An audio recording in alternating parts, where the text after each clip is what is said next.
Alright, so I don't know if I'm going to end up posting this or not. It's just kind of like a brainchild that I had, that I'd maybe record a video just talking about this stuff. I'm just driving right now. This isn't distracted driving, by the way, because I'm not texting, not looking at my phone, except for like glancing down briefly. Anyways, so yeah, as it relates to the whole tariff wars going on right now, and I'm a Canadian, and in Canada, you know, the whole thing going right now that you hear a lot on the radio and all this kind of stuff is the whole buy local thing, which I do totally support. But for those of you who aren't aware, who don't do work on cars, or don't do automotive type things, or really any kind of machinery thing, there's very limited options to buy Canadian. Basically, for the most part, the farthest that you could take that literally is just like buying from a parts dealer that is Canadian based. But at the end of the day, like all the parts, well, I shouldn't say, I don't know, I don't have an exact number, so, you know, don't fact check me on this, but, you know, like a good 95% of parts that I need personally, and I don't know about everybody else, specifically for the Thunderbird and older vehicles, are going to be coming from the States, or manufactured. A lot of them are manufactured in China.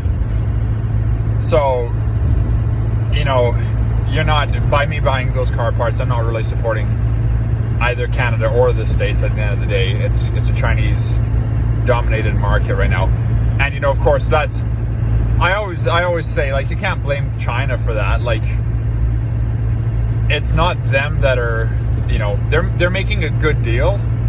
They're offering a really good deal on these services, like as far as like cost goes. But at the end of the day, it's the lazy Canadian and American companies that are buying Chinese parts. Now, nothing against China. Like, I love China. You know, I love Chinese people. You know, it's nothing against China themselves, but they're offering a very cheap product, and the onus is on Canadian and American companies to vet that. Now, that's not to say that all parts that come from China are garbage, because a lot of companies may have a factory based in China, or they may source like a third-party factory or whatever to make their parts. And that doesn't necessarily mean that they're inferior. It could just mean that they're made there. You know, for one, you know, one of the things is yeah, it's a cheaper labor, which, you know, on the topic of human rights and stuff like that, is not something I want to support. But in the same token, you are giving people a job that they might not otherwise have. So it's kind of a little bit of a convoluted thing to me.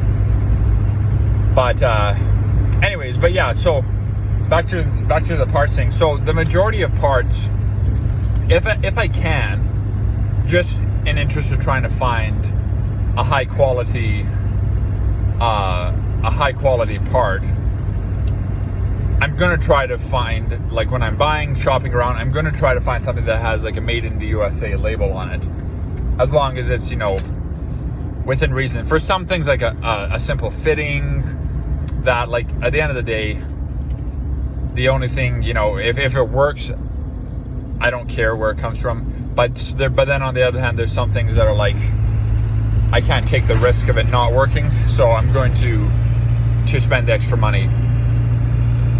And so yeah, I tried to look for the US made in the USA label, and then to kind of circle back with that, because at the end of the day, virtually nothing is made in Canada. We have a lot of the raw resources and stuff like that are needed to make these things, but there's very few raw materials. You know, there's things like fasteners and, you know, fittings and things like that we make in Canada. But for the large majority, your actual like automotive components, now I'll get to this in a second, but there are exceptions, but for the most part, your aftermarket automotive and just like even new stuff, like off, non-OEM stuff is going to be coming from the States. So it's either going to be made in China or Mexico. Mexico's another big player. A lot of, I don't know about so much now, but my experience with Napa, for instance, is that a lot of Napa stuff up until recent years, I think it's more shifting to China now, but a lot of Napa products were made in Mexico. So somebody could do some more research on that. I don't know exactly how that worked, but it seemed to me like Napa made the decision to manufacture in Mexico, which I think is great. Like, I think, like, as far as like if you could categorize the quality of parts, Canada and the US, I'd say, would be on the same table as far as quality of product they put out. Then I'd say it's Mexico. I've never had a problem with Mexican parts, but yeah, then I'd say it's probably Mexico, and then China would be down the list. And again, it's nothing about the people in those countries or the countries. It's just about the lazy businessmen who have sold themselves to the almighty dollar to make a little part. And I know at the end of the day, it's not that easy. It's not as simple as just buckling up and taking the hit. At the end of the day, like, sometimes you're faced with a decision, like either you source out your manufacturing or you go under.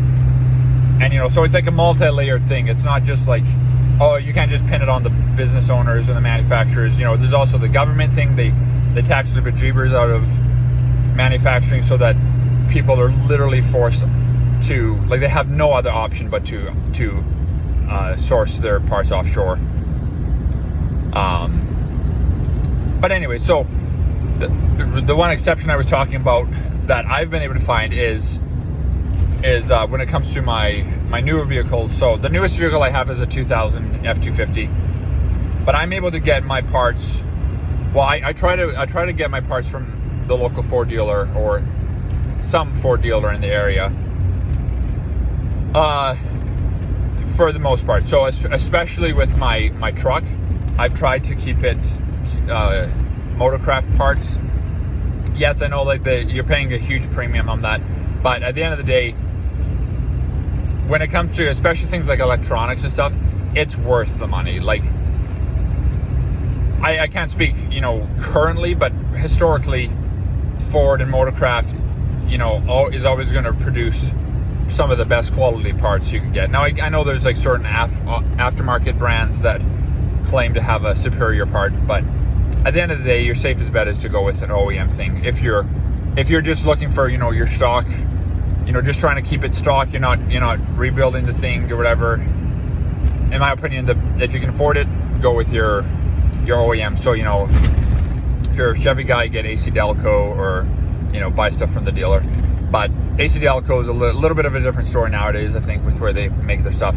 But Ford, in more recent years, some of the parts I picked up from my dealership will say made in China or made in the USA with global materials, which is not much better, to be honest.